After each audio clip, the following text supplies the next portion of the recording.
So that was interesting.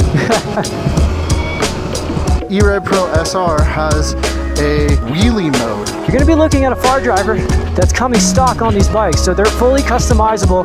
The Vetra and the Arctic definitely have more top speed than the 3.0, but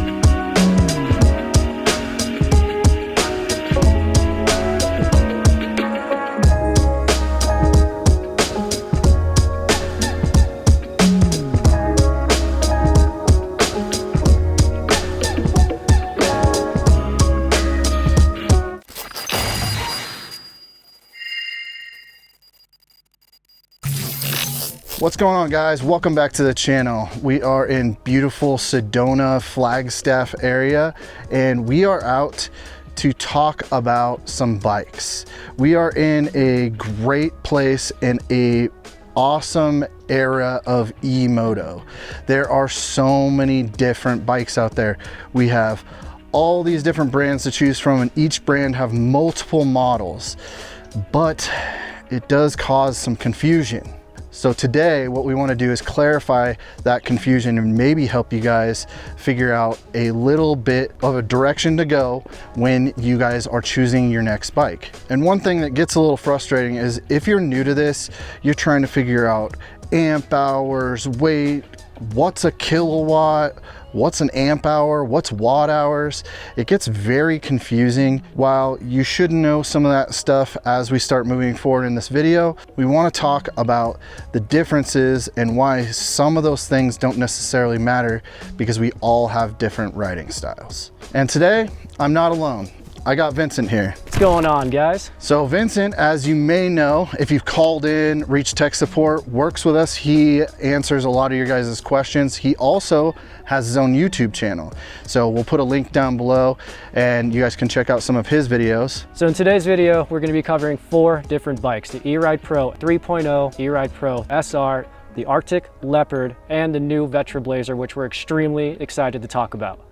There's a lot of things that you got to think to yourself. What is my riding style? How am I going to be riding the bike? And what are my needs? Do you modify the bike heavily? Do you just want something that's great out of the box and you don't really need to do anything to it? Do kilowatts really matter? Does the weight really matter? You can see that we are both dramatically different in sizes. I'm 6'3", 240 pounds. 5'8", soaking wet, 130. So 100 pounds difference, and it's gonna be a big difference in what Vincent prefers versus what I prefer. At least that's my guess. So we'll find out at the end. Are you ready to go ride? I'm ready, let's hit it. All right, let's go.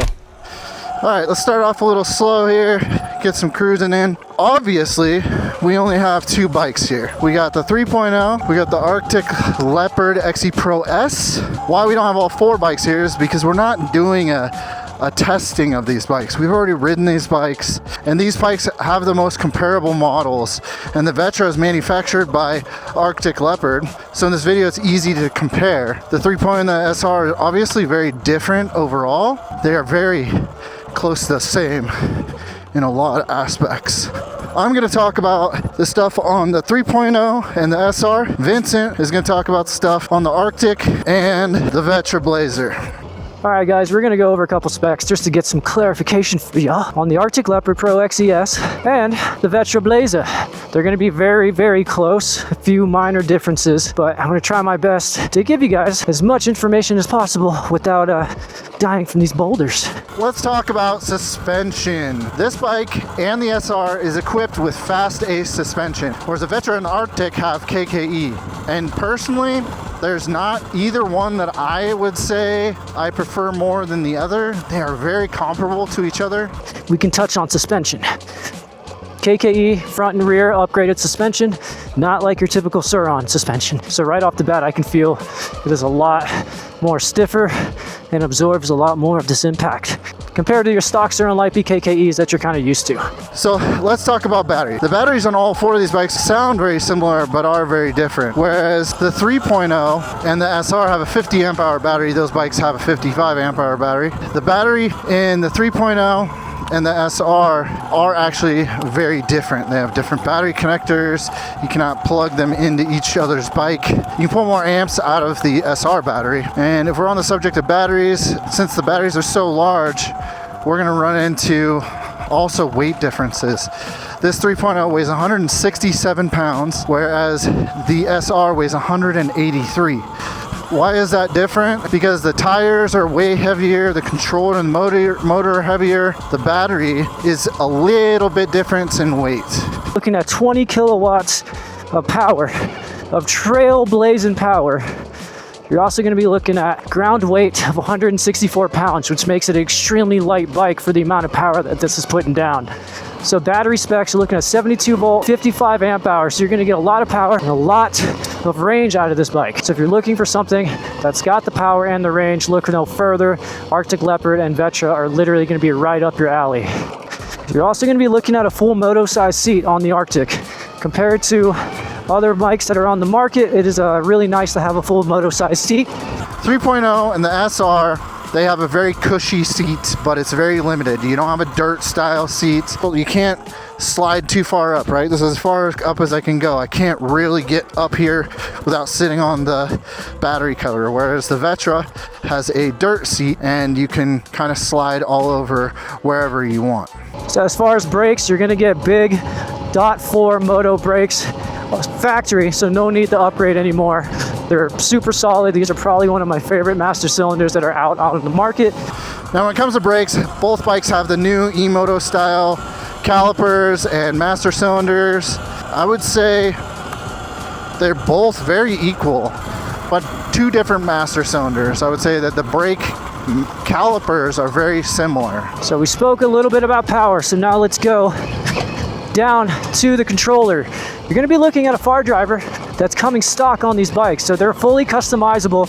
We will be doing a video on all those type of specs here shortly, but to keep it short and sweet, you're getting an aftermarket controller right out of the box. No need to spend another $1,000 on a bike you just spent thousands on. Not only is a super reliable controller, it gives you the option to fine tune and adjust the bike to how you like it. Compared to most other stock bikes, their controllers are coming locked, meaning it is what it is when you get it from the factory. Typically, when something like that comes from the factory, you're kind of forced into buying an aftermarket controller, which is about $1,000. So you're in for the bike, and then you're going to be in for another $1,000 for an aftermarket controller. So it is a great option to look at if you're into customizing your bike and you want full control of your settings. Look at the Arctic Leopard, look at the Vetra. They're both going to be coming from a far driver. Let's talk about something that is brand new for the SR, literally as of today of me filming this and talking about it. E-Red Pro SR has a wheelie mode, or as I would prefer to call it, an anti-loop mode. So you can put in that mode and just rip up a wheelie, keeps you from going over backwards. Is that something that we need or want? Some people want it. It's not a needed thing. If that's a deciding factor for you, it's definitely one of the bikes. Let's talk about controls, the tunability, and the throttle. Well, as you can see here, this is an early production model 3.0. So you can see that these are the first generation master cylinders. You also have the temps on the display. They don't include that anymore on the newer version, so you may see this in our video, but just to kind of give you a little heads up, E-Ride is consistently updating little things as the months go on because they want to produce a quality bike for you guys. Now, tunability is, well, not really much of anything on the 3.0, whereas the SR has an app where you can completely adjust all different things. It has a regenerative thumb brake, which you can turn around and make it your throttle. So let's say you crashed right now and destroyed your throttle. You can go into the app and switch it to the thumb throttle on the SR, and you'd have that as your throttle. Also, if we're talking about controls, the SR has a few extra buttons and it has an extra mode, whereas this just has eco and sport. That also has race. When it comes to throttle on both these bikes, they are pretty much the same, but the tune on the bikes is dramatically different. Where this has a pretty good deadband, as you notice, if I'm just holding the throttle, it's not being really jittery on and off throttle, so that's great. It is a very fine tune where I can kind of feel it surging just ever so slightly versus some other brands out there. Whereas the SR, you have to get in the app and kind of have to set it up for yourself. So out of the box, the SR is going to take some tuning, some playing around, and adjusting to get it exactly how you want to ride it. We're good to swap over. All right, we have swapped over to the e-ride 3.0.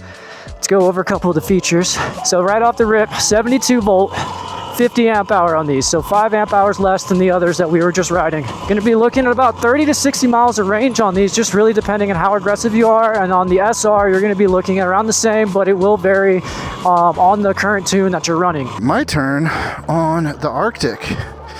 Let's go over a couple things right away that are different between the Arctic and the Vetra, so then we can just move on to talking about all the things they have that are the same. This bike that I'm on has a 1918, which the Arctic now comes with a 1916 or an Enduro 2118. The other things on the Vetra that are different is logos, and these little master cylinder covers are different.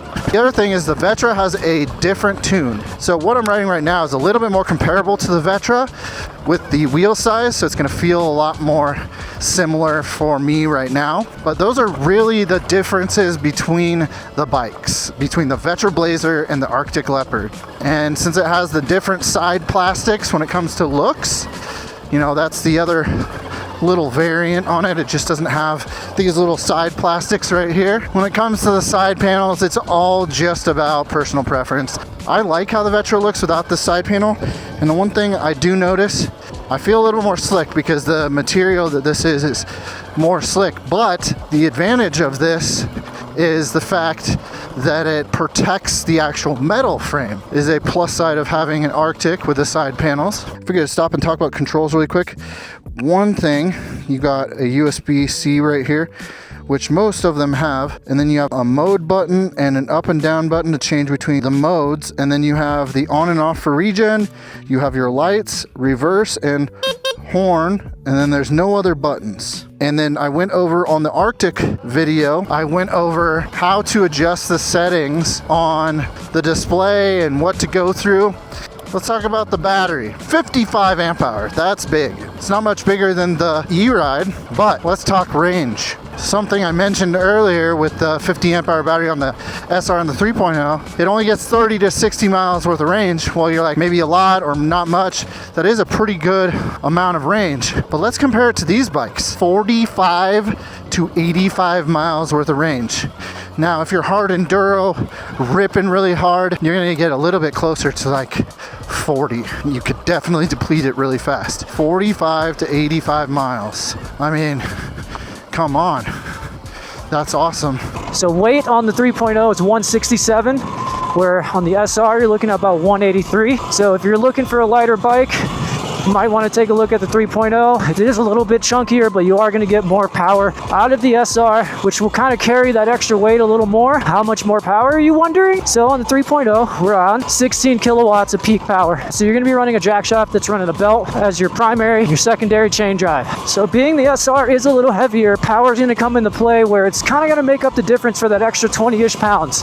For the SR is going to be running maximum of 25 kilowatts, really depending on your tune. You can dial it back or you can max it out, just depending on your preference. So if you're wanting something with more power and also the freedom to tune it, you might want to take a look at the SR.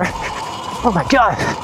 And the weight of this is not much different than the e-ride Pro 3.0, right? Woo!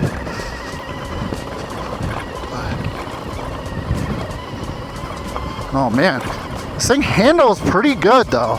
While we're talking about the weight, I will point out the SR is a heavy girl. 183 pounds, that's a lot. I personally don't notice it. So weight for me is not a thing. So when it comes to drivetrain on this bike, it is a gear-driven gearbox that is connected to the motor. So it's what most call direct drive. It does have a gearbox, so it's not just directly to the motor, but it does have a different gear ratio. Aftermarket support is amazing on e-ride. Literally, there's so many things you can add to this bike to fully customize it to your liking. put your own little touch on it. Nobody just wants a stock bike, so it opens up the floodgates for you to really style it out the way you want it. The Vetra and the Arctic are so new to the market. Give it some time and parts would definitely become available. Just at the current moment, there's not a lot that is plug and play and direct swap on that bike. Let's talk parts compatibility with the Arctic and the Vetra. We're still trying to source what foot pegs will work.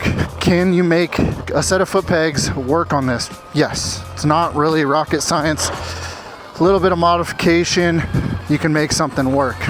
But when it comes to the foot peg mounts, they are one off for these bikes. You're not gonna be able to find a difference. Handlebars are the same. I would, on these bikes, the front stem, right? This is a more mountain bike style. This is a way of them saving money without putting a direct mount stem on there. Headlight is pretty nice. Has this little shield. It does put out a good amount of light. I'm not really sure which would put out the most light when it comes to e-ride versus the Vetra and the Arctic. But for the most part, the whole front end of the bike, most all of it is compatible with stuff on the market. You might have to change a few things up, maybe do a couple little bit of different spacers for wheel spacers. When it comes to wheels, we're still discovering which wheels fit. Rear suspension is gonna be, pretty much the same across the board. You also notice that the angle that the suspension sits at, while all these bikes are very similar, they are all very different in a lot of ways. So tire options on both e-rides. They're gonna be both running a 1918 wheel set. So on the 3.0 factory tires are gonna be more of a dual sport tire. Does perfectly fine out here, but you will probably struggle once you get into really loose stuff or mud. On the SR, slid it out a little bit. On the SR, you're gonna be on a more traditional knobby moto tire. So if you are running more loose terrain, mud and whatnot, the SR is going to have the better wheel option for you out of the box. So of course, both of the bike's tires can be upgraded at any point on the 1918 wheel sets to whatever type of tire you want to run. Dual sport is doing pretty good right now. I personally like running a dual sport tire just because I vary what I ride all the time. If this was my normal terrain, I probably would opt for the SR tires. From going from the 3.0 to this, these tires in this type of terrain, definitely better. Now, when you get to the really loose, chunky stuff, I think the 3.0 will shine, and I think overall, this tire that they're using on the Vetra is pretty great, which is a tire that's on this bike. Now, the tires that are on Arctic Leopard have a dirt-oriented tire. It's a very comparable rear tire to what's on the SR, so I would be willing to say, man, that in the loose dirt, probably the winner when it comes to the 16 rear. Now, if you're doing some hard enduro, doing the 2118 on it makes the most sense. You get a little bit more ground clearance in the front. What bikes have the best tires? The SR and the Arctic, hands down. But if you're gonna do any type of street riding at all, the 3.0 and the Vetra, it's gonna be where it's at. Has a lot more of a smoother profile for being on the streets. So top speed on the E-Ride Pro 3.0 is gonna be verified at 62 miles an hour. On the E-Ride Pro SR, looking at about 72 miles an hour, really depending on the rider. You may be able to push a little more, you may push a little less.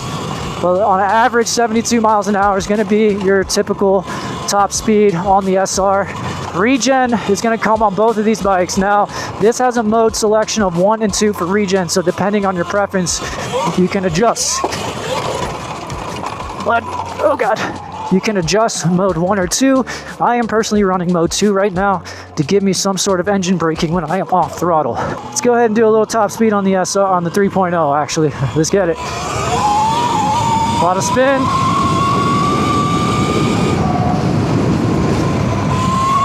About 62. So regen on the SR is gonna come with a thumb throttle, which is really cool, because you can also use that to assist you to get back out of the trails if you ever damage your throttle. You can program it in the SR app to be your accelerator and use that in a pinch to get out of the trails if you ever break your throttle. Really cool feature from e-Ride. Let's talk top speed. The Vetra and the Arctic definitely have more top speed than the 3.0, but the e-Ride Pro SR on paper has more top speed. says it reaches 70 miles per hour. The Vetra in the Arctic says it reaches 65. I have seen a lot of videos that show that. I have not got this out on the road to do any top speed runs. I've just been riding it off-road and just some little side streets and stuff like that. I know there's a video online of a guy doing 72 miles per hour on an Arctic Leopard, and he has his GPS on and it's GPS verified. I will have to get some time in a closed course, obviously, or a racetrack where I can actually speed and get some top speed runs on some of these bikes. Woo! No full moto seat on the e-rides. They are kind of a short seat. If it's your preference to run a full moto seat like it is for me, it might become an issue. It's mainly just, it's going to be a little harder to kind of place your weight over the front of the bike when you're doing fast turns. Of course, once you start riding, you start to learn your bike, you start to learn its characteristics. You can really, really dial in how the bike's going to feel. So yeah, between the two, I personally like the Vetra and the Arctic Leopard factory setup right out of the box. The big thing I kind of notice is the E-Ride Pro's bars are going to be wider from the factory, so no need to upgrade. The Arctic Leopard and the Vetra are not going to be coming stock with the direct mount stem, so that's just another part you will have to add. I highly recommend anybody putting a direct mount stem. It's just really annoying. It's not if you drop your bike, it's going to be when you drop your bike. It gets really annoying to keep readjusting every single time. So they are also available in many color options, so you can really stylize the bike to your liking. Right there is a prime example, if you guys caught that, of why a true knob e-moto tire would be beneficial out here, because the front end just washed out on me with these dual sport tires because of a little bit of mud, so kind of keep that in mind. I'm taller, right? One advantage to this seat is you can slide way up and kind of get out there and dig in and stuff like that, but where I sit on this seat is farther back. I think that if I put taller bars, a little bit wider bars, I did notice that these handlebars are a little bit narrower, that I think that this would feel a lot more comfortable and I could sit right where the cushion is. So I sit more on the thinner rear spot. We have requested from a couple seat makers and from Arctic and Vetra themselves to see about offering a thicker, more comfortable seat. I feel like it would be a very easy thing to add as an update or an upgrade in the future, and anybody can upgrade to it.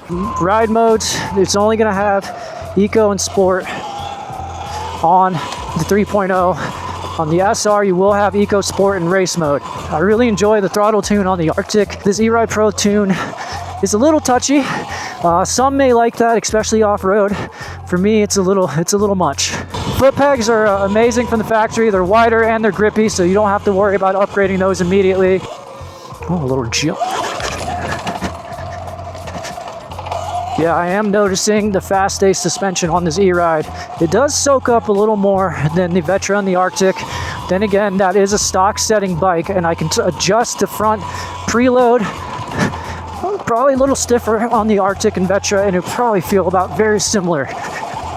Just out of the box, the E-Ride is really doing a good job soaking all of this up, keeping all of the impacts off of my wrists and off of my body, which is really nice. The Vetra is a little bit of the cheat code, because right as we're talking about this, the Vetra is several $100s less. So that's something you may want to factor in. So on stuff like this is where I really feel the benefit of this E-Ride 3.0. The weight, it just makes it really easy to flick around at 167 pounds, and the 16 kilowatt paired it with that. It's just a really good combo. The 25 kilowatts on 183 pounds, while yes, it is going to feel light because of the power to make up the difference, you're never really going to use the full 25 kilowatts out here. Oh God, if this is the type of riding that you do want to get into, you might want to look at the 3.0 for having a little bit of a lighter footprint, a little bit easier to manage, and 16 kilowatts out here on these trails is plenty of power.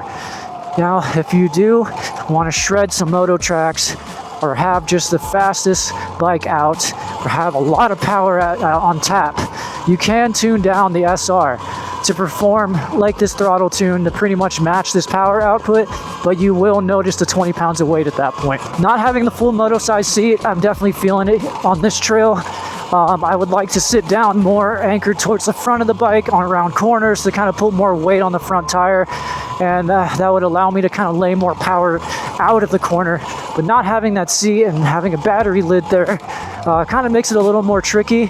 You do adjust and you kind of figure out your way around it, but a full moto size seat to me is very confidence inspiring, so that is something I always kind of look for in these e-motos. I do prefer the brake feel of the Arctic and the Vetra though. I do notice the throttle tune does mess with me on this 3.0. It is very touchy, very, very touchy. So to wrap it all up, guys, between the E-Ride Pro 3.0 and the SR, oh God, really just got to decide what kind of riding you want to do. The trail riding, I would personally pick a lighter framed bike. So I really hope you guys enjoyed this quick, comprehensive difference list between the two. Now what it's going to come down to, guys, is your riding style, the size of the human you are, your riding technique and riding ability. Do you need 20 kilowatts? Do you need 25 kilowatts? Absolutely not. Is it fun? 110%. Yes, but it's not needed. The 3.0 has that sweet spot of power to where it's very simplistic. There's no extra stuff that you need that gets in the way. So when it comes to kilowatts, honestly, if you're 13 kilowatts or more, I would say you're winning. Because let's talk about this. That bike, I rode in eco mode almost this whole time when I rode it. This bike, I'm currently in mode 2. I did switch down to mode 1. So for this style riding, you're not really clicking it up into the higher modes. You may at times on the 3.0 kick it into sport mode. I think I did it maybe 2 times, like on the higher speed run. When it comes to off-road riding, there's only specific times where you need a ton of power. MX track is a huge one. So if you're gonna be riding tracks, the extra power would be probably very nice. Here's the other thing. It is nice to have that power as you get better at riding or as your riding style changes. You know, factor all those things in and think about it. I think this bike is attractive. The Vetra, I think, is just that micro step better because I'm just not a personal fan of that part of it, and it eliminates it. It stops right there. Let's find Vincent. Man, I don't know about you. I haven't ridden in quite some time because I've just been in the it's 110 degrees situation. I don't want to go outside. I know you've ridden a little bit, but this took it out of me. We rode more than what you guys obviously see on the video because we have filmed a few videos today. But what's your thoughts? How are you feeling? What are your thoughts on the bikes? I am beat. There's a lot of weird things on the trail that you're always going to run into, and you're never going to be able to fully 100% predict these things. On the 3.0, it did surprise me because there was a lot of rocks and boulders I didn't see, and the fast A suspension soaked it up right away. So I did really enjoy that about the 3.0. The shortcoming I found personally for my riding style, typically I like Shinko 241 style tires or trial tires, but out on this terrain, it wasn't a good fit. So I was slipping and sliding a lot and everything, which took more energy out of me riding and a little less enjoyment just because I was holding on for dear life. Yeah, with me, I thought it would be a very similar, because the tires, while they look different, they have a very similar style to them, and I didn't expect to feel the way I did. For me, the Trials tire in one and only instance felt a little bit better, and that's with the chunkier, looser rocks. Yeah. It kind of grabbed them a lot better, whereas this, I feel like the tire is potentially harder. But in all the rest of the riding, I felt like this felt a lot better. Yeah, this bike gave me more confidence in the really loose stuff just because of how more aggressive the rear tread is on this tire. It performed well. It's just more of you're going to have to adjust your riding style quite often. So it's literally every corner is going to be different. On the Arctic, it was just more predictable for me. So whenever I took sweeping corners, it never really walked out. And if it did, I kind of had a feeling that it was going to happen. Yeah. Where on these, it would happen in an instant and you're on brake or you're using regen or just kind of adjusting constantly. So it was definitely a challenge. It was a lot of fun though. To touch on the tires also and to kind of like explain a little bit, we did probably both explain this on the ride, but to reiterate, This is basically the wheel and tire setup on the Vetra. So this is seemingly kind of what we're preferring out of these two, right? With tires. Now, if we had the SR out here and we had the newer 1619 or 2118, our preference on tires could change. With tires, we both have a very similar riding, or a very similar love for riding in the places that we like to ride. So I feel like we could come to a very similar agreement. And between these two, I think that we both like this tire that's on the Vetra. Yeah, the only shortcoming of the tires on the Vetra I found is the front, maybe a little more aggressive tire. Sometimes I did feel it wash out a little bit, but with the rear and the power of the Vetra, you're able to kind of take some weight off of the front, readjust your line, put it back down and continue on the trail.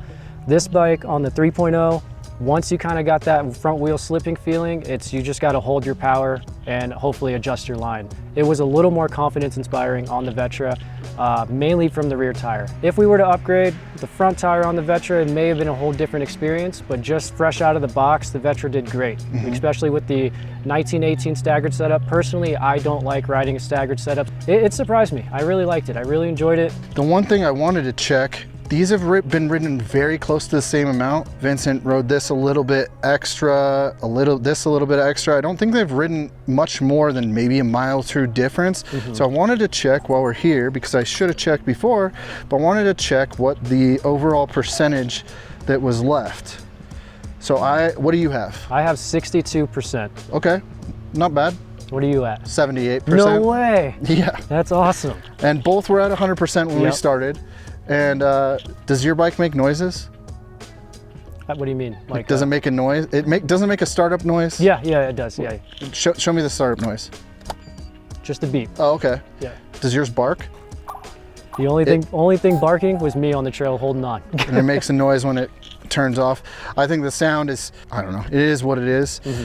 Let's talk about comfortability. I feel like, man, I'm torn because I felt two completely different ways at two completely different times. And then I got on this bike towards the end of the day versus the start of the day with this. Initially, I was like, oh, e-ride wins in comfortability. It's got a thicker seat. Like, you can't slide up as much. Looks wise, when it comes to the seat, I think I like this look a little bit better. But I was like, this seat is so thin, but it's very cushy in the center. But I'm tall. You're shorter. And initially that was more comfortable. Then when I got on this was then comfortable. I don't know, because basically my butt started getting sore on that. Don't clip that. And then we got on this and I was like, oh, this is a nice change of pace because of the narrowness of it. I thought the narrowness would be worse, but it's actually not bad for me.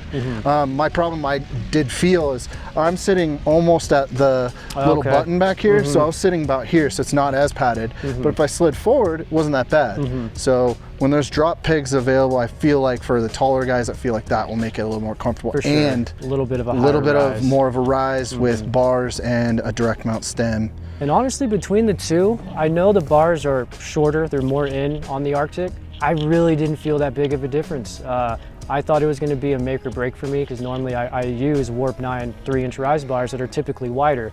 The 3.0 and the SR are going to come with their factory setup that's very similar to those Warp 9 bars, where the Arctic and the Vetra, they're a little more narrower, but it actually benefited me on the trail once it started getting technical. When I had to really start dipping the front tire around, I actually really liked the narrow bars. Will I probably upgrade to my preference? Most likely, but it was fresh out of the box. The same thing with the seat. The e-ride takes the win for comfortability. It is a softer seat, but on that one, I had way more control. I was able to put my weight over the front tire if I had to kind of take a corner, where I couldn't really do it on the e-ride. I can manipulate my weight to do it, but it was more using my arms to push down. You're getting a little bit more of an awkward forward body movement. I think these bars have more of a rise than those do, but that has a taller stem. So overall, I think the height is probably almost identical. This does have a little bit of a narrower stance. It was probably maybe a half an inch. At least that's what I noticed. Felt like they were in a little bit.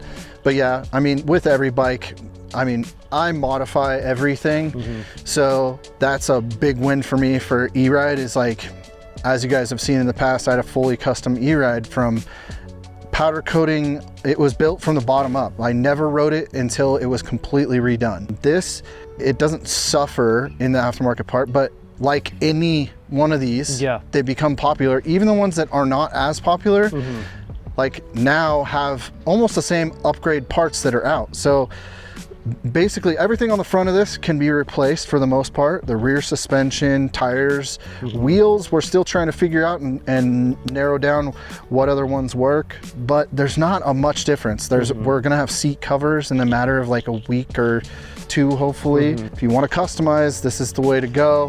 If you want to customize but your budget doesn't call for it right now, this will still, you know, suit your needs. The direct drive though, it was nice. It was really nice, just immediate response. It was predictable. If I needed to pull the front end up to get out of some weird situation, it was there. The e-ride, we're talking milliseconds, you know, but if you've ridden them enough, you can kind of feel when you're loading up that belt and then it's transferring over to the chain side and stuff like that. And personally for me, my preference has always been direct drive, so that it was just more, I felt at home with that motor setup. Power, everything like that, super smooth. Partial to the things that you're talking about isn't necessarily drivetrain, it also is tune, right? This has 20 kilowatts, this has 16 kilowatts. Now, throttle tune, what did you think between the two? Like, which one felt better? I felt like this won, but this was not very far off, but it had less of a deadband. So, whereas this, I could stand up on it and it makes me more excited to ride the Vetra more because it has a little bit more deadband than this does. I preferred this over that, and I prefer that over the SR. You know, when the Vetra has a little bit smoother than this, I think that for me will win. Now, that's not talking bad about the SR. The SR is completely adjustable. Just the times that I've messed with it, and I know that the times that you messed with it, it was really hard to get it how you wanted. You would get it to where it would feel good, but then the power wasn't there. So it takes a lot of playing around, and I'm positive you could get them to feel like this. 100%. Because e-ride is constantly like making new update tunes for these bikes. The Bluetooth module will be available for this to be able to adjust this soon. And while touching on that, this has the far driver app because it's a far driver controller. So while the SR does have the 25 kilowatts, this has 20, but you can play with this like you can with the SR. I would say the app for the e-ride is a lot easier for newer riders. It's a lot more app friendly. You can't customize it as much as you can with the far driver app. I definitely did like this throttle a bit more. Yeah, I struggled with this 3.0 throttle. You know, with the terrain, it's constantly changing, which is also causing your wrist to kind of micro jitter. And the 3.0 just responded extremely sensitive to those micro jitters, where with that deadband and that gave you that leeway to kind of readjust your grip and then, you know, apply the power when you needed it. So I did struggle a little bit on the 3.0, just at first kind of getting used to it. And honestly, I still think after our ride, I'm still not used to it. There's a couple times I hit a rock the right way and it just really shifted my weight back. And I could feel, you know, like the whiskey ability being there, but long as you use regen in situations like this, typically, like if you're on the street, you're probably not going to use regen too much. Once you get off-road, I would highly recommend using regen because it's more of like an engine brake. It's another safety measure. Not only do you have the regen slowing you down, you have the DOT full moto style brakes as well being implemented to really stop you before anything bad can happen. And I'm so glad they did this. Like, it was my, like, if you talked to me last year, if any one of these companies talked to me last year, I would say, the brakes are horrible. Figure out a way to upgrade them. Change them. But I know that everybody across the industry said the same thing. Before we saw any of these bikes initially, before the first one came out, the first one I saw was the Altis. It was before any of these, and I saw the brake in photos before we went out and looked at it. And I was like, why didn't you guys use bigger brakes? He said, they are considerably larger. They just look like the other ones.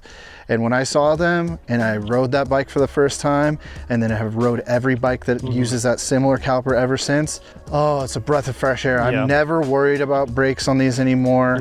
I was always like a gung-ho, Velar Sport. Get the bigger brakes. You need them. You'll never have fade. You'll never have problems. these, I've yet to have any type of brake fade issues. I didn't notice any on the trail. Literally, the minute we stepped on the trail, the brakes were consistent the entire ride. And like, we were hitting it pretty hard, we were going fast, we were heavy on the brakes a lot of the time. And every single time the lever feel, once you get adjusted per bike, because the lever feels are a little different, but once you get adjusted to that bite point, they never failed me. Like literally predictable, reliable, and repeatable. It was the same outcome every single time, where those older style brakes, maybe about 30 minutes of that heavy riding we were doing, you were gonna notice considerably more and more lever feel just gone. So like, these brakes are amazing fresh out of the box, which saves you guys money because you don't have to buy anything right out of the box. You can just literally open it, get on the trails, and start shredding like immediately, which is awesome. And to touch on one thing, we've ridden pretty much every bike that's out there for the most part that's in the industry. Now, E-Ride, this is the first brake master cylinder they iterated. It's a little different than what they have now. The one they have now is an Altus, and we today have ridden an Altus in comparison, so we have the feeling of what the brakes are on the E-Ride now. And then we have these, which personally, out of those, are just like null and void to me because they aren't using these anymore. They're using the other ones. Between the new E-Ride Pro master cylinders and these, there's a bunch of bikes that use these, and I'm starting to slightly fall in love with them. I don't know if it's only because of the looks. No, it's not because of the looks, but it's because of the feel of them. It gives me, I like a lot of feeling in my brakes. I don't like to be locked up, especially when I'm riding dirt. When it's an off and on, it bugs me so much when it's something like that. But a lot of people like that. I'm just different. I don't know how you are. Yeah, I like a little bit of modulation. I don't like the on and off brake feelings that some companies use. I like being able to manipulate how much braking power I'm applying, because every situation is different. Every corner is going to be different. And then also pulling the front wheel up on this, it felt amazing just to be able to tap and tap and tap and feel bite point every single time. Where the older gen style, you might, this wheelie might feel a little different than the last, or like this corner is going to feel a little different than that one. 100% my heart is with that setup. It's literally predictable, reliable, and you're not going to be locking them up on accident by applying too much pressure. It's going to be a very nice brake feel. You're going to be able to utilize trail braking a lot easier on these just because of the feel alone. Well, I think we've made this video drag on long enough. If you guys are still here, we appreciate you watching. It comes down to all these bikes, it's personal preference. I would choose any one of these bikes for different circumstances.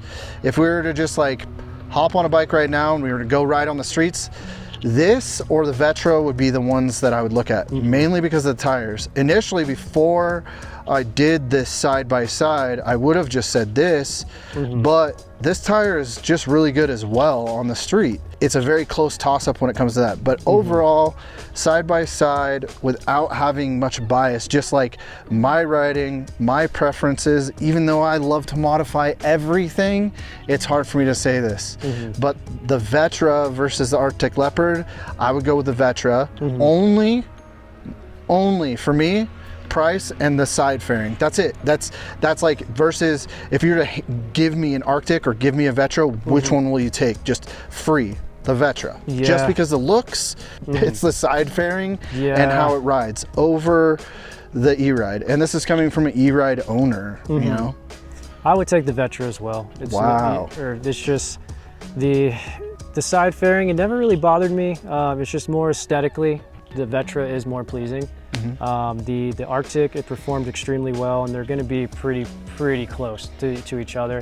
And also, as far as the throttle tune, you can adjust that in the Far Driver app as well. I'm on the same page. The performance you're getting for the price on the Vetra, just unmatched. 20 kilowatts of power. It checked all my boxes. It felt great.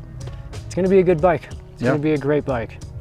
So the last thing is it comes down to you guys. What do you guys prefer? I suggest getting a piece of paper, writing down the things you need and the things that you want, and fulfilling the things that you need, and then fulfilling the things that you want. Go through it. I need this, I need this, I need this, and I want these things. I think that this will help on clarification when it comes down to all these things. The price difference is a bit dramatic, so if price isn't a big option, which I know a lot of it is for a lot of you guys, the Vetra comes in at the lowest price. It's even less than its its brethren, the Arctic Leopard. So you get this bike for a considerable less money. So we won't make this video any longer. I hope you guys enjoyed the ride and the video. You're gonna probably see a little bit more of Vincent on the channel. So, you know, drop a comment saying what's up to him in the comments. Check out his YouTube channel, Vincent Paul Rides. Yeah. And it'll be linked below. Other than that, if you're ever in the area, swing by and ride with us. Yes, sir. Peace. It's really nice out here. Woo, that is slick. So it's, oh God, I thought that was a snake. There, oh. Whew. I think we're lost. Uh-oh. Oh, we're going the wrong way. Yeah, sorry. Yeah, I get it. Just hold on. All right, that's it, let's go.